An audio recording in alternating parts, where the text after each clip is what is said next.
na parte de quarta-feira, a igreja primitiva e as zonas de conforto. Como Deus tirou Abraão da sua zona de conforto, como Deus tirou também José da sua zona de conforto. Vocês se lembram que José era o filho mais amado de Jacó, vivia na sua zona de conforto, perto do pai, perto da mãe, perto dos irmãos, tendo seu amparo.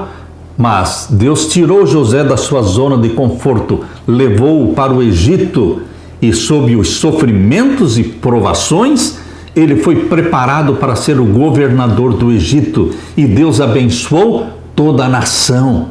Deus usou José como missionário no Egito. No caso de José, foi Deus quem o conduziu até o Egito, e Deus cumpriu com a missão na vida de José no Egito. No caso de Abraão, não foi Deus que conduziu Abraão até o Egito, por isso foi aquela tragédia. Mas, queridos, Deus também tirou a igreja cristã primitiva lá do primeiro século. A igreja recém-nascida, ela tinha que sair da sua zona de conforto. Por isso nós lemos em Atos capítulo 8, versos 1 até o verso 4. Atos capítulo 8, abra sua Bíblia e vamos ler Atos capítulo 8 e os versos 1 até o verso 4. E também Saulo consentiu na morte de Estevão, e fez-se naquele dia uma grande perseguição contra a igreja que estava em Jerusalém. Sacudiu Deus o saleiro. Tudo estava ali em Jerusalém, os apóstolos estavam ali, os cristãos estavam ali e teriam ficado ali se Deus não sacudisse o saleiro. Deus quer sacudir o saleiro ainda hoje.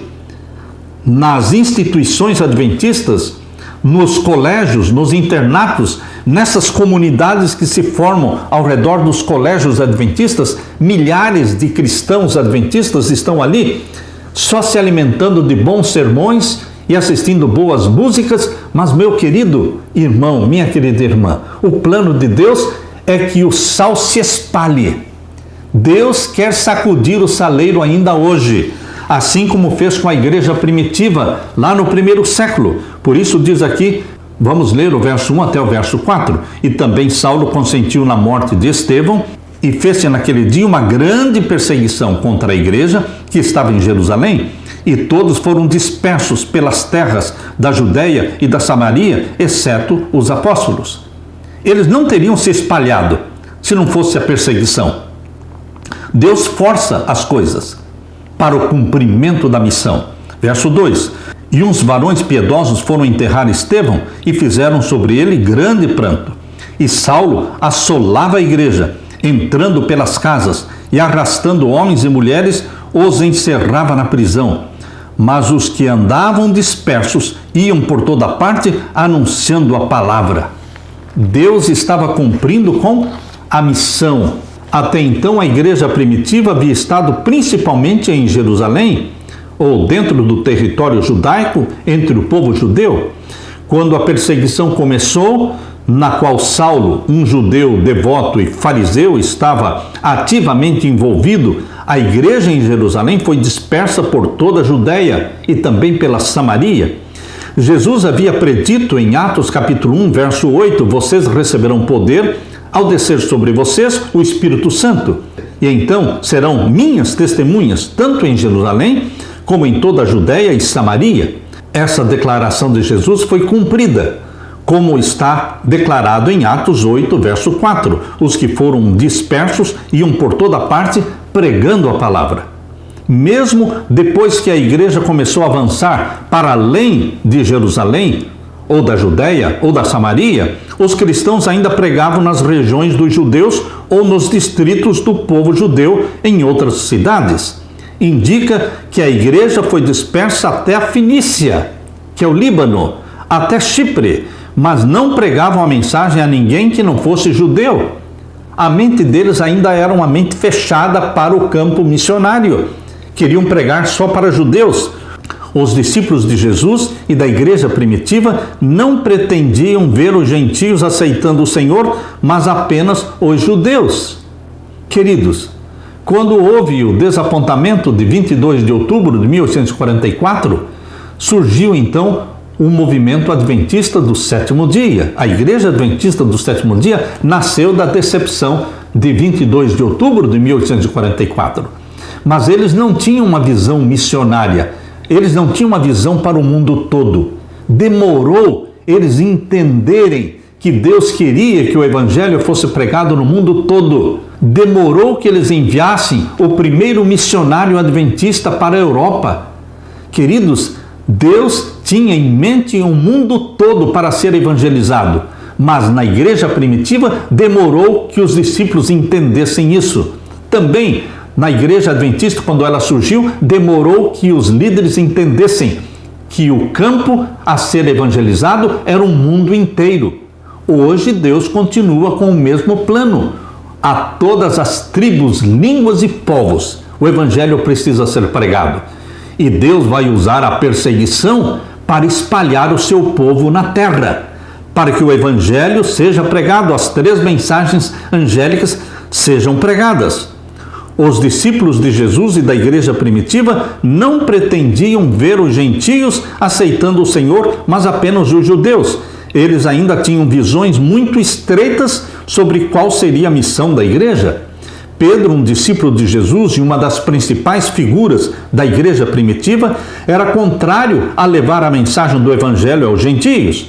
Mesmo depois de Paulo ter começado a fazer isso, Pedro era conhecido como apóstolo da circuncisão, ou seja, apóstolo dos judeus, e Paulo era conhecido como apóstolo dos gentios. No início, Pedro nem queria ser visto com os gentios. No entanto, Deus tirou Pedro da sua zona de conforto e mudou o seu coração. Pedro finalmente começou a entender que o Cordeiro de Deus tira o pecado do mundo e não dos judeus somente. Deus abriu os olhos de Pedro, mas Deus deu uma visão para ele. Atos capítulo 10, versos 9 em diante, está a visão que Deus deu para Pedro, para que ele abrisse a mente, abrisse os olhos para o campo missionário entre os gentios. Leia comigo. Atos capítulo 10, vamos ler a partir do verso 9. Aqui diz: E no dia seguinte, indo eles seu caminho, e estando já perto da cidade, subiu Pedro ao terraço para orar, quase à hora sexta, ou seja, ao meio-dia. E, tendo fome, quis comer. E enquanto lhe o preparavam, sobreveio-lhe um arrebatamento de sentidos, e viu o céu aberto, e que descia um vaso como se fosse um grande lençol, atado pelas 4 pontas e vindo para a terra, no qual havia de todos os animais quadrúpedes e répteis da terra e aves do céu. E foi-lhe dirigida uma voz: Levanta-te, Pedro, mata e come. Mas Pedro disse: De modo nenhum, Senhor, porque nunca comi coisa alguma comum e imunda. E, segunda vez, lhe disse a voz: Não faças tu comum ao que Deus purificou. E aconteceu isto por 3 vezes, e o vaso tornou a recolher-se no céu. E estando Pedro duvidando entre si acerca do que seria aquela visão que tinha visto, eis que os varões, ou seja, gentios, que foram enviados por Cornélio, pararam à porta perguntando pela casa de Simão. E chamando, perguntaram se Simão, que tinha por sobrenome Pedro, morava ali. E pensando Pedro naquela visão, disse-lhe o Espírito: Eis que 3 varões te buscam. Levanta-te, pois, e desce e vai com eles, não duvidando, porque eu os enviei.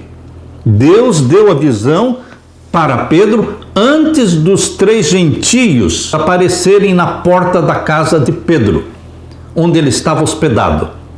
Se Deus não tivesse dado a visão, Pedro não teria viajado com aqueles gentios, Pedro não teria ido até a casa de Cornélio, porque a mente dele era fechada. Ele considerava a salvação somente para os judeus. E Deus disse: os gentios também precisam de salvação. Não considere imundo aquilo que Deus purificou. Deus ali estava usando os animais imundos como símbolo dos gentios, que eram considerados imundos pelos judeus. Deus estava chamando Pedro para pregar o evangelho para os gentios, para que não mais os considerasse imundos, porque Deus os chamou para a salvação. E Pedro entendeu a visão. Pedro desceu com aqueles homens e viajou até a casa de Cornélio. O evangelho foi pregado na casa de Cornélio. Leia agora também Atos capítulo 10 e o verso 28. E disse-lhe: vós bem sabeis que não é lícito a um varão judeu ajuntar-se ou chegar-se a estrangeiros, mas Deus me mostrou que nenhum homem chame comum ou imundo. Aqui está a interpretação da visão. Você não pode interpretar essa visão da forma como você deseja. Alguns usam esta visão para dizer que eles podem comer porco, podem comer serpente, podem comer tatu, podem comer os animais imundos. Deus não deu esta visão com este objetivo. O objetivo de Deus na visão é para quebrar o preconceito de Pedro contra os gentios. E Pedro entendeu a visão. Por isso ele explicou aqui no capítulo 10, verso 28. Vós bem sabeis que não é lícito a um varão judeu ajuntar-se ou chegar-se a estrangeiros, mas Deus me mostrou que a nenhum homem chame comum ou imundo. Pedro entendeu a visão. Muitos hoje não entendem a visão e continuam comendo tatu e cobra e porco, usando essa visão e dizendo que Deus permitiu que se comesse de tudo. Queridos, Deus não se contradiz. O que ele disse que era carne imunda lá no Antigo Testamento, em Levíticos capítulo 11, ele continua dizendo sempre: o que é imundo. Mas Deus usou os animais imundos como símbolos para os gentios, porque os gentios eram considerados imundos pelos judeus. Mas Jesus Cristo morreu pelos gentios também.